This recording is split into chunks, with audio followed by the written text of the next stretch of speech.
अस्सलाम वालेकुम guys, welcome to let's try Apple. My name is Sultan Haider और कैसे हैं आप लोग। सो गाइस, बात करते हैं आईफोन 14 की। सो इस बार मैंने सोचा है कि बजाय इसके कि आपके लिए एक लंबा वीडियो बनाऊं जिसमें मैं आईफोन 14 के एक्सपेक्टेड कैमरा पे, उसके डिज़ाइन पे, बॉडी डिज़ाइन के ऊपर, उसकी डिस्प्ले के ऊपर और इंटरनली जो भी उसके अंदर इंप्रूवमेंट्स या हार्डवेयर चेंजेस आ रहे हैं उसके बारे में बात करूँ, मैं आपके लिए छोटी छोटी वीडियोस लेके आता हूं जिसमें मैं एक वीडियो में बात करूंगा उसके कैमरा से रिलेटेड, एक में बॉडी डिज़ाइन से रिलेटेड, एक में डिस्प्ले में जो चेंजेस एक्सपेक्टेड है उस पे बारे में बात करेंगे। गाइस, स्मार्टफोन्स के बॉडी डिज़ाइन के ऊपर बात करें तो आपको लग रहा है कि पिछले कुछ 1-2 सालों से कंपनीज को कुछ इतना ज़्यादा समझ नहीं आ रहा इस सेंस में कि वो किस तरह का फ्यूचरिस्टिक डिज़ाइन मुतारिफ करवाएं, क्योंकि ऑलरेडी काफ़ी ज़्यादा जो हमारे स्मार्टफोन्स हैं हमारे सामने वो खुल के सामने आ चुके हैं, डिस्प्ले बड़े हो चुके हैं, बेजल छोटे हो चुके हैं, कर्व डिस्प्ले भी आ गए हैं। तो अब सम टाइम कंपनीज के जो लेटेस्ट फ़ोन देख के समझ आती है, ऐसा लगता है कि यार अब कंपनीज खुद कंफ्यूज हैं कि किस तरह से वो फ़ोन को डेवलप करें, किस तरह से उसको बनाएं। सो नेक्स्ट ईयर 2022 के लिए आईफोन 14 की जो लाइनअप है उसका जो बॉडी डिज़ाइन है वो आईफोन 12 की सीरीज़ और 13 की सीरीज़ की जैसा ही होगा, यानी फ्लैट एज डिज़ाइन होगा जैसा कि आप पिक्चर्स में देख रहे हैं। लेकिन इस साल जो एक मेजर चेंज आपको देखने को मिल सकता है वो ये है कि आईफोन की जो चेसी है वो पहले से ज़्यादा थिकर हो सकती है, यानी कि आप जो एक स्मार्टनेस होती थी फ़ोन में वो शायद आपको आगे देखने को ना मिले। उसकी वजह यह है कि एप्पल ये सोच रहा है कि उसका जो प्रोट्रूडिंग कैमरा, यानी जो कैमरा बम्प होते हैं, जैसे आप देख सकते हैं आईफोन 5S तक एप्पल का जो कैमरा था वो उसकी बॉडी के अंदर ही था, यानी फ्लैट कैमरा था, उसका बम्प नहीं होता था। लेकिन आईफोन 6 और ऑनवर्ड आज तक हम देख रहे हैं कि वो जो कैमरा बम्प है, उसका जो प्रोट्रूडिंग कैमरा है वो बढ़ता ही जा रहा है और आईफोन 13 के जो कैमरा बम्प हैं वो तो काफ़ी ज़्यादा हैं और काफ़ी प्रोमिनेंट फील होते हैं। सो आईफोन 14 की लाइनअप का जो एक्सपेक्टेड डिज़ाइन सामने आ रहा है वो अकॉर्डिंग टू जॉन प्रॉसर, उन्होंने जो पिक्चर्स लीक की थी या उन्होंने जो पिक्चर कॉन्सेप्ट दिखाया था उनके मुताबिक वो जो उसमें जो प्रोट्रूडिंग कैमरा है, जो उसका मेन कैमरा बम्प है वो बॉडी के अंदर ही होंगे। यानी Apple next year camera bump को रिमूव करके उसको बॉडी के अंदर ही फ्लश कर रहा है, यानी कि बिल्कुल जैसे आपको आईफोन 4 या 5 या 5S याद हो उस तरीके से वो कैमरा बिल्कुल बॉडी के अंदर ही होगा। और आईफोन 14 की जो ओवरऑल डिज़ाइनिंग है उसके बारे में मैं थोड़ा सा आपको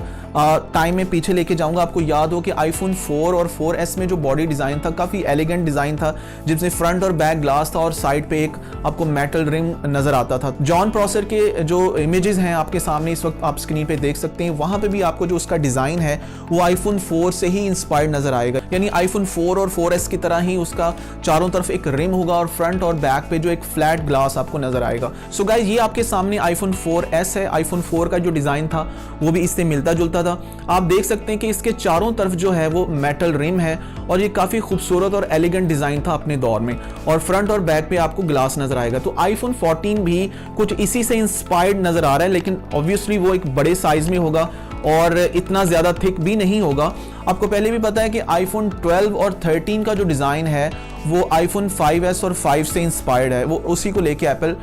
उसको यूज कर रहा है। वो इतना यूजर फ्रेंडली नहीं भी है, बट वो अब एप्पल उसको लेके चल रहा है। तो शायद इस साल हमें आईफोन 14 की लाइनअप में ये वाला जो रिम है इस तरह से मेटल का फ्रंट और बैक में देखने को मिले, और ये थोड़ा सा यानी कि बिल्कुल चौरस जो एजेस हैं, फ्लैट एजेस से जो हैं आईफोन 12 की लाइनअप में या 13 की लाइनअप में, उससे थोड़ा सा ये बेहतर इसकी ग्रिप आती है, क्योंकि यहाँ पे आपको एक मेटल रिम मिल जाता है और बीच में ये जो गैप है छोटा सा, तो ये आपकी जो ग्रिप है थोड़ा सा उससे बेहतर ग्रिप इसमें फील होती है। इसके अलावा आईफोन 14 से रिलेटेड कुछ रूमर्स हमें टाइटेनियम से रिलेटेड भी मिली थी कि एप्पल नेक्स्ट ईयर अपनी जो स्टेनलेस स्टील है, उससे पहले वो जो एल्यूमिनियम है या स्टेनलेस स्टील यूज करता है, एप्पल स्टेनलेस स्टील को छोड़ के टाइटेनियम का जो रिम है वो यूज करेगा। टाइटेनियम जो है एप्पल ऑलरेडी अपनी वॉचेस में यूज कर चुका है। आपको एप्पल वॉच जितनी भी सीरीज हैं, सीरीज ऑनवर्ड 4 से लेके वहां पे आपको टाइटेनियम में जो मॉडल है वो देखने को मिलता है। तो सेम वही मटेरियल एप्पल अपने आईफोन में यूज करेगा। आईफोन 14 की लाइनअप में टाइटेनियम के इस्तेमाल के ऊपर मैं ऑलरेडी एक वीडियो बना चुका हूं,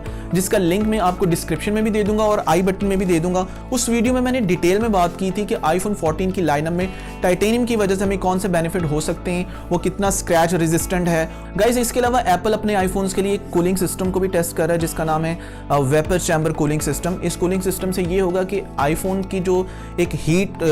जनरेट होती है, यानी स्मार्टफोन जब बहुत हैवी एप्स यूज़ करते हैं, डिफरेंट एप्स ऐसी होती हैं जो गेमिंग ऐप हो सकती हैं या कोई भी ऐसी ऐप जिसमें ग्राफिक्स ज़्यादा यूज़ हो रहे हैं, और आपके जो फ़ोन की जो कंजम्पशन है वो ज़्यादा हो रही है, उसकी वजह से समटाइम फ़ोन जो होता है वो हीट अप होता है, और स्पेशली गर्मियों के मौसम में तो ये चीज़ ज़्यादा होती है। सो उसको मैनेज करने के लिए, उसको मेनटेन करने के लिए एप्पल नेक्स्ट ईयर के जो आईफोन है वहाँ पे ये कूलिंग सिस्टम मुतारिफ करवा सकता है। ऑलरेडी ये cooling system different Android smartphone में ऑलरेडी यूज़ किया गया है, लेकिन अगर एप्पल समझता है कि ये कूलिंग सिस्टम उसके स्टैंडर्ड्स को मीट करता है तो एप्पल फिर नेक्स्ट ईयर आईफोन 14 की लाइनअप में ये कूलिंग सिस्टम को मुतारिफ करवाएगा। गाइज आईफोन 14 की लाइनअप में जहां तक लाइटिंग पोर्ट का सवाल है तो आपको पता है कि काफ़ी टाइम से हम ये एक्सपेक्ट कर रहे हैं कि एप्पल जो अपने आईफोन्स में USB-C पोर्ट मुतारिफ करवाएगा। So according to John processor report ये चीज़ें सामने आ रही हैं कि एप्पल शायद USB-C पोर्ट की तरफ ना जाए, और एप्पल अभी अपने आईफोन्स में जब तक वो पोर्टलेस आईफोन नहीं देता, यही जो हमारी लाइटिंग पोर्ट है हमें देखने को मिले जो एग्जिस्टिंग हम ऑलरेडी फ़ोन में यूज़ कर रहे हैं। सो वो USB-C पोर्ट की तरफ नहीं जाएगा, लेकिन कुछ र्यूमर्स ऐसी हैं जो ये सजेस्ट करती हैं कि आईफोन 14 की लाइनअप में हमें एटलीस्ट एक आईफोन जो है वो हमें USB-C पोर्ट वाला देखने को मिल सकता है। बट ज़्यादा जो र्यूमर्स हैं, ज़्यादा ऑथेंटिसिटी इस बात की सामने आ रही है कि एप्पल इस चीज़ को इग्नोर करते हुए डायरेक्टली पोर्टलेस आईफोन की तरफ जाएगा। अब ये पोर्टलेस आईफोन हमें 2023 में मिल सकता है या 2024 में, इसके बारे में अभी र्यूमर्स उस तरह से स्ट्रॉन्ग र्यूमर्स नहीं हैं। गाइस बॉडी डिज़ाइन के साथ साथ मैं आपको अगले साल के जो मेजर मॉडल हैं यानी आईफोन 14 के जो लाइनअप हैं उसके बारे में भी बता दूं कि अगले साल भी हमें 4 मेन मॉडल देखने को मिलेंगे, लेकिन अनफॉर्चुनेटली आईफोन 14 मिनी जो है वो शायद हमें देखने को ना मिले, क्योंकि एप्पल जो एक्सपेक्ट कर रहा था आईफोन 12 मिनी की बारी या आईफोन 13 की दफ़ा कि आईफोन 13 मिनी की दफ़ा कि हमें उसका जो रिजल्ट है या उसका जो सेल्स जो एक्सपेक्टेड थी वो मिलेंगी, वो वैसा नहीं हो सका। 12 मिनी में भी हमने सुना था कि शायद 13 मिनी एप्पल रिलीज ना करे, बट एप्पल ने 13 मिनी को रिलीज किया, उसमें इंप्रूव्ड बैटरी दी, इंप्रूव्ड कैमरा दिया। बट आईफोन 13 मिनी की दफ़ा भी एप्पल को वो एक्सपेक्टेड सेल्स नहीं मिली जो वो एक्सपेक्ट कर रहा था। सो गाइज आईफोन 14 की जो लाइनअप है ये कुछ इस तरह से हो सकती है कि जो सबसे बड़ा मॉडल होगा वो आईफोन 14 प्रो मैक्स होगा, जो कि आपको पता है प्रो मॉडल है, और उसके साथ साथ एक नॉन प्रो मॉडल भी एप्पल रिलीज करेगा जिसका नाम आईफोन 14 प्लस भी हो सकता है, आईफोन 14 मैक्स भी हो सकता है। इसका जो साइज है ये भी 6.7 इंच में ही होगा, यानी 6.7 इंच के साइज में हमें एक प्रो मॉडल भी मिलेगा और एक नॉन प्रो मॉडल भी मिलेगा। और इसी तरह हमें जो स्मॉलर वर्जन है जो कि ऑलरेडी आपको पता है कि 6.1 इंच के डिस्प्ले साइज में हमें जो फ़ोन मिलता है जिसमें एक 14 प्रो की सीरीज़ है और एक सिंपल 14 था, तो वो एज इट इज़ हमें 14 और 14 प्रो दो मॉडल 6.1 इंच के मॉडल में देखने को मिलेंगे। सो ये 4 मॉडल की जो लाइनअप है ये हमें नेक्स्ट ईयर के आईफोन्स में देखने को मिल सकती है। इसके अलावा भी गाइस फर्दर वीडियोस में मैं आईफोन 14 के जो एक्सपेक्टेड कैमरा फीचर हैं, डिस्प्ले से रिलेटेड जो फीचर हैं और जो इसके 5G मॉडेम से रिलेटेड कुछ खास चीज़ें सामने आ रही हैं उसके बारे में मैं सेपरेट वीडियोस बनाऊंगा, और उन सारी वीडियोस में मैं आईफोन 14 के इन्हीं एक्सपेक्टेड फीचर्स के ऊपर बात करूंगा। सो आज का वीडियो आपको कैसा लगा मुझे कॉमेंट सेक्शन में जरूर बताइएगा। वीडियो अच्छा लगा तो उसको लाइक करें, अपनी फैमिली और फ्रेंड्स के साथ शेयर भी कर दें, इस चैनल को भी जरूर सब्सक्राइब कर दें और बेल आइकॉन को प्रेस कर दें ताकि इस तरह की टेक रिलेटेड इन्फॉर्मेटिव वीडियोस आपको मिलती रहें। इंशाल्लाह बहुत जल्द अपने नेक्स्ट वीडियो में आपसे फिर मुलाकात होगी, तब तक के लिए मुझे दें इजाजत। अल्लाह हाफिज, पीस।